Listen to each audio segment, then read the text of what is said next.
Welcome to the shadow frequency, where the veil between this world and the next grows thin, and the things that whisper in the dark are given voice. From the cryptic candlelit studios, deep in the Indiana forests, your host, Matt Wilson, and his spectral producer, Juniper Ravenwood, unearth the forbidden, the forgotten, and the fearsome. So, still your heart, dim the light, and listen closely. For once you tune into the shadow frequency, you may never tune out.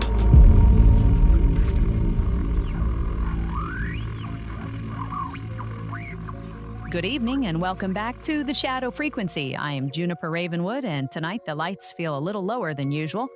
Maybe it's the hour, maybe it's the weather, or maybe it's the way the room keeps feeling just a little too old after midnight. Like something in here remembers places no one living has seen. Mounted beside us in the studio tonight is the Oracle of Nineveh, that ancient ritual face plaque I wish I could tell you had become less unsettling with time. It hasn't. Dark stone under hammered bronze, hollow eyes, worn ceremonial features, carved edges lined with markings that look almost like cuneiform if you stare too long and start regretting it. There's something severe about the face, something half temple relic and half funerary object. And every time I look at it, I get this sense that it's not watching us from the wall so much as waiting for us to annoy it. Chris, I'm asking you directly tonight, what kind of case are we looking for? Something underground. Hidden spaces. Something that feels buried on purpose. All right. That feels specific enough to be dangerous. Let's see what the Oracle makes of that. All right, very well, old thing. We are awake, and now, unfortunately, so are you. Yes, I had gathered as much. Mortals never summon me for peace, only for disturbance. Tonight, we want something underground, a hidden place, a passage, a buried mystery. You speak as though the earth were a cabinet, and its secrets labeled on neat little drawers. Very well. I consult the buried record. I read the ash of forgotten kingdoms. I sift the dead frequencies and pass my sight through dust, shadow, and sealed corridors. And? Patience, Juniper. Even empires required a moment. You say that every time. Because every time you fidget. Fair. A thread has risen. A dry land. A stone mouth. A people who knew the desert better than the invader ever could. Beneath the quiet country lies a promise of green. Abundance fields. Water. Animals. Cool places where none should exist. But the passage is not faithful. It opens when it chooses. And those who cross without leave do not always return to their own kind. What have you found? A matter worthy of disturbance. The hidden world beneath the cave. That is extremely our kind of problem. Yes. Your little broadcast forever pawing at old doors and then acting surprised when something stands behind them. And yet here you are helping. Helping is an extravagant word. I am correcting your ignorance. Close enough. You can go back to sleep. Gladly. Try not to wake me for something idiotic. No promises. Jeez. And just like that, the room goes still again. So tonight's case is The Hidden World Beneath the Cave, a legend from eastern Nevada, tied to ghost shoot tradition in the way these stories live on in the land and around it. About a cave that is not always just a cave. Sometimes it is said to open to another world entirely. A lush place beneath the desert, full of water, grass, and life. But it is no paradise for strangers because, according to the story, strange people live there, and anyone reckless enough to cross over might be taken, held, and never fully belong to the upper world again. Published sources place the best documented version of this legend in Cave Valley in eastern Nevada and describe the hidden world of fields, flowers, fountains, and captives, while also noting the exact cave remains unknown. Chris, you called for something underground. What do you think? I think that's one of those stories that gets worse the longer you sit with it. A hidden green world under the desert sounds beautiful for about 5 seconds, and then you realize beauty might be the bait. Exactly. It's the hospitality of the place that feels wrong. Matt, what about you? I love anything like this because it flips discovery on its head. Usually the hidden world is the dream. In this one, finding it might be the worst thing you ever do. Which is why you are absolutely the right person to open this one. Matt, the record is yours. You are tuned to the shadow frequency, where every whisper tells a story from beyond the veil. Hosted by Matt Wilson. Produced by Juniper Ravenwood. With Chris Beach. The darkness continues. Thanks, Juniper, and thanks for waking up a cranky artifact that's probably older than several civilizations stacked on top of each other. So let's open up this file here. Eastern Nevada is the right place for a story like this because that country already feels like it's hiding something. It is dry basin country, salt country, mountain shadow country. The sort of land where a person can drive for miles and start to feel that the surface of the earth is only pretending to be empty. Historically, the Goshu homeland stretched through some of the most arid country in the inner mountain west, including land on the Utah-Nevada border and into eastern Nevada. And the people who lived there knew that terrain with an intimacy outsiders never had. To a passerby, it looked harsh and stripped bare. To the people who belonged to it, it was alive, legible, and full of meaning. And that matters, because when a tradition says an opening in the land is not merely geological but spiritually dangerous, that is not just scenery talking, that is the desert keeping one of its worst secrets. Now here's where the case tightens. The strongest published version of this story comes through a chain of historical references picked up later by ethnographers. In a cultural resource volume published by the Bureau of Land Management, one section is literally labeled Entrance to Another World. It cites Julian Stewart's note about a cave in Cave Valley and then gives a passage tied back to Wheeler, 1875. I've got that photocopied page here in the file tonight. Aged paper, underlined by somebody decades later, one of those documents that instantly changes the temperature of the room when you read it aloud. The tradition says that deep within the cave there is a new and grand world where another people live among fair fields, flowers, grassy lawns, and cool fountains. Let that image settle in for a second. Not bones, not fire, not some dead underworld. A living country beneath the desert, a place of abundance where there should only be stone, in a region known for dryness. The terror starts with fertility. That's what makes it feel wrong. The land above punishes, the land below tempts, and every legend like this gets darker the moment temptation enters the story. Because the next part is the hook that stays in your head at 3 a.m. The account does not describe the beings below as animals or demons in the usual sense.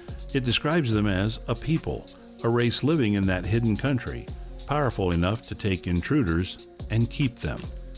The same account says those who ventured too far inside were made prisoners and never allowed to return to their tribes.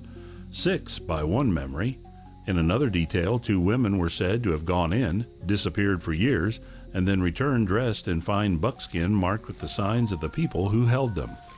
They had lived, the story says, in a pleasant land, but in bondage.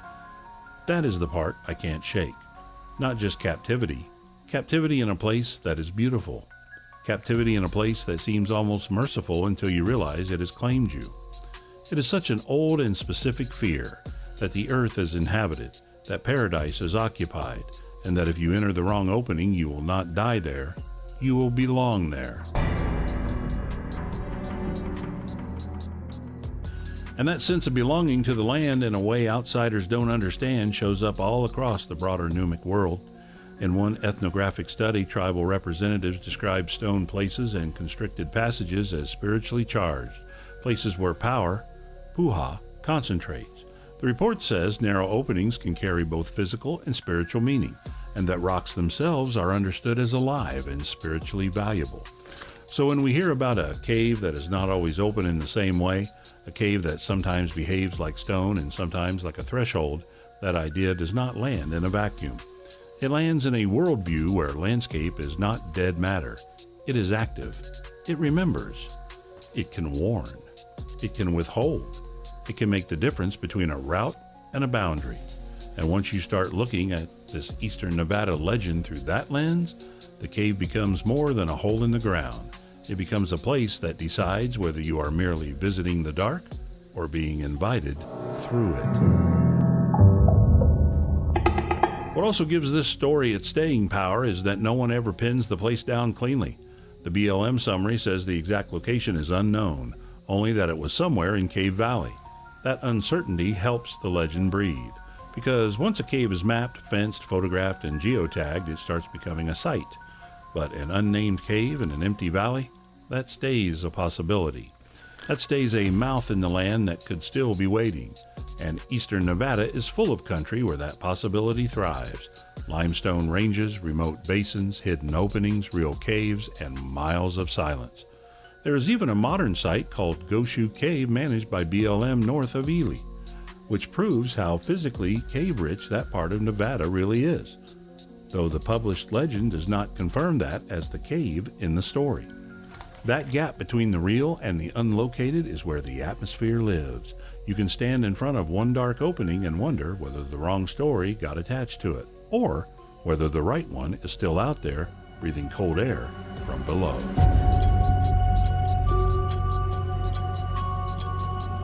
So in the first half of this file, that's where we leave it. A harsh desert above, a green country below, strange people in possession of it, and a doorway that may not open the same way twice. If that isn't a setup for trouble, I don't know what is. It's the pleasant land part that gets me. That makes it feel almost worse. Yeah, because if it were all horror from the start, you'd turn back. But if it looks beautiful, you keep going. And in the second half, that's exactly where we're headed. Deeper into why stories like this survive, what they may have been warning about, and why an unmapped cave in Eastern Nevada can feel more dangerous than one you can actually find. Juniper, Chris, over to you.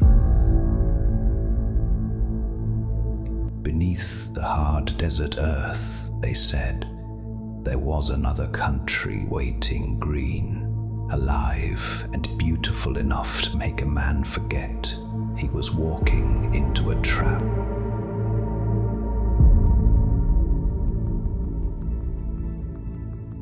All right, so far we've got an Eastern Nevada cave that may not just lead underground, it may lead elsewhere. And I have a feeling listeners are split right down the middle right now between that is incredible and absolutely not, do not go in there. Chris, I think that means it's your turn. Thanks, June. And yeah, this is exactly the kind of case that crawls under your skin a little. Because the hidden world in this story doesn't sound dead, it sounds occupied. If you're enjoying what we do here on the Shadow Frequency, make sure you like and subscribe on whatever platform you're listening on, because that really does help the algorithms find more people who enjoy the strange stuff. Follow us on Facebook, TikTok, YouTube, Rumble, and all major podcast directories, and head over to shadowfrequencypodcast.com for every episode, the companion blog, merch, show notes, and links to all the platforms. You can also support the show by buying us a coffee on the website, and you can reach out there by email or even send a voice message that might end up on a future episode. All right, June, back to you. All right, time to fire up the Spectral Cosmic Message Materializer, flipping the switches. Let's see what the static drags across the threshold tonight. There it is, little paper ghost curling out of the machinery. Message retrieved from the Let's void. unfold this haunted scrap and see who's whispering in from the dark. This one comes from Danny in Arkansas, and he writes, Danny here. I usually listen on Pandora while I'm driving for work, especially on those long stretches between towns when the road's empty and it's just me. the headlights, and whatever weird story you are all digging into that particular time. Those are the perfect conditions for your show. By the way, the episodes I keep coming back to, most are the ancient mysteries, hauntings, and the really good conspiracy ones. There's something about hearing those while rolling past dark tree lines and the old gas stations that just hits different. Appreciate all the work you guys put into it. Keep the road strange. Danny, that is absolutely perfect setting for the show, and honestly, a little too cinematic for comfort. We appreciate you listening out there on the road, and thank you for the note. And of course, if you want to reach us, the email is shadowpodcast@protonmail.com. Now let's turn it back over to Chris for a little shadow news. Chris? Thanks, June. I liked that there's something very shadow frequency about hearing us out on a dark highway somewhere.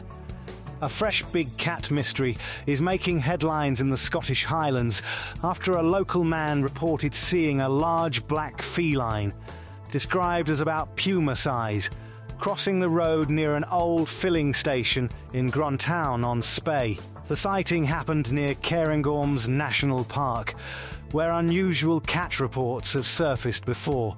And this one is getting extra attention because 4 lynx were illegally released in the Cairngorms back in January 2025 before being captured. For now, this latest animal remains unexplained. June, I'll send it back to you. Thank you, Chris, and that is exactly the kind of story I love, just enough real-world detail to make the impossible feel like it may already be crossing the road in front of somebody's headlights. All right, let's head back underground. Matt, take us into the second half.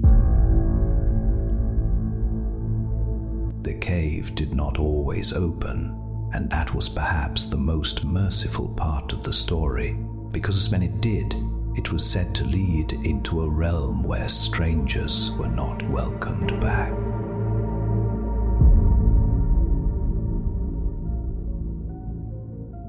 Thanks, Juniper and Danny. If you're out there driving tonight, this one is exactly that kind of road.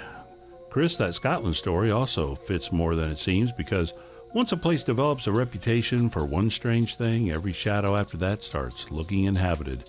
And that's part of what's going on with this cave legend, too. By the time it shows up in the historical record, it already feels old.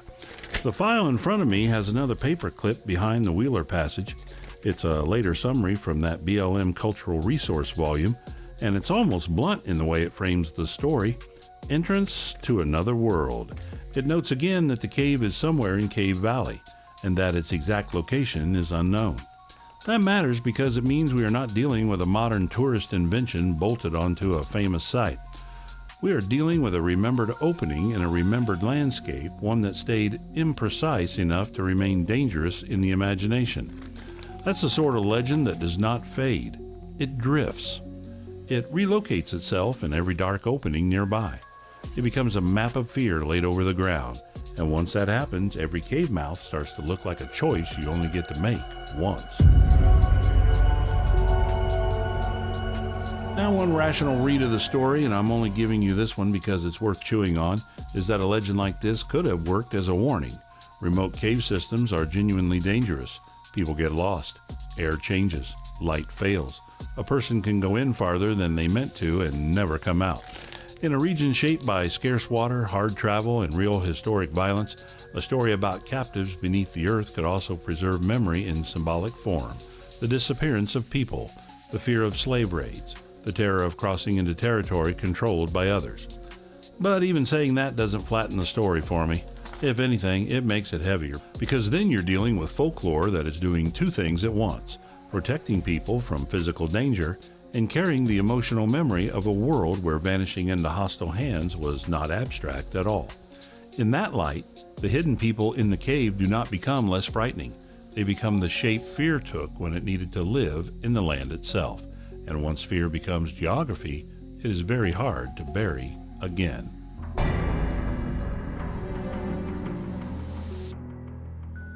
What I keep circling back to, though, is the beauty. Fair fields, flowers, cool fountains. That is such a specific reversal of the country above that it feels cosmological, not accidental. The Goshu homeland and the broader Great Basin around it has always been described by outsiders as hard, dry, and unforgiving. Yet the people of that land understood it as home, as something sustaining when you knew how to read it.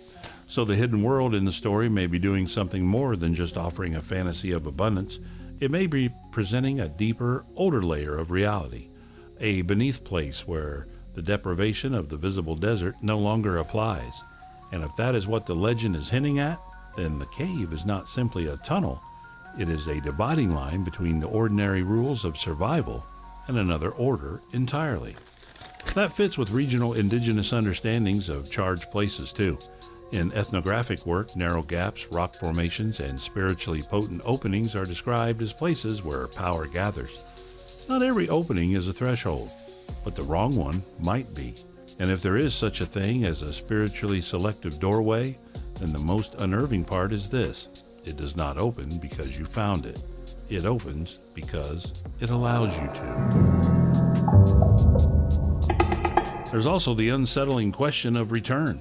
In the old account, some never came back. A few supposedly did, but altered by where they'd been, dressed in the finest buckskin, marked by the people below, carrying proof of a place that sounds impossible and yet was described as if it were remembered. That detail hits me because it is so close to portal folklore all over the world. Time lost, changed clothing, changing status, a person returning from another order of reality but never quite fitting back into the old one. And again, I don't say that to drag this legend into somebody else's mythology. I say it because certain patterns cling to human fear. Hidden places, rules you do not understand, beauty that conceals ownership, captivity disguised as hospitality. Those patterns endure because they work. They tell us there are boundaries in the world that do not care whether we recognize them or not. And somewhere out in that eastern Nevada silence, among real caves, real valleys, and the very real uncertainty of unmarked ground, that old warning still feels active.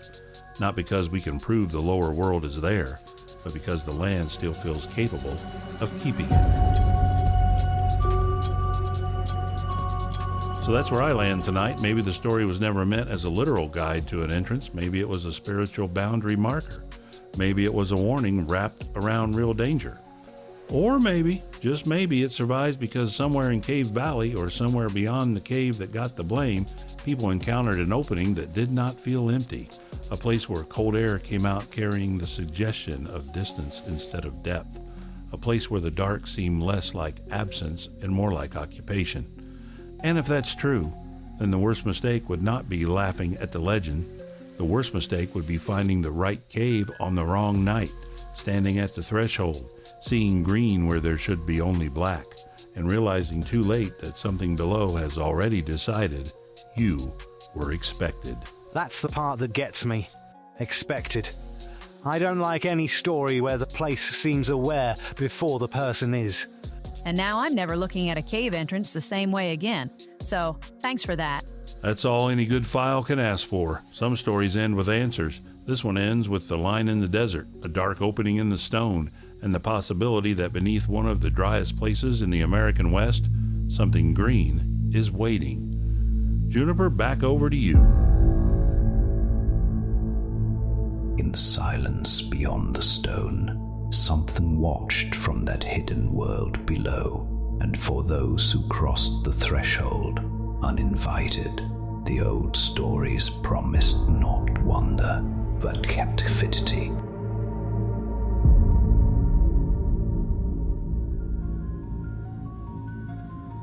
Tonight, we followed one of those legends that sticks with you. The idea that somewhere in eastern Nevada, a cave may open into a hidden world beneath the desert, rich with life and ruled by beings who do not welcome intruders.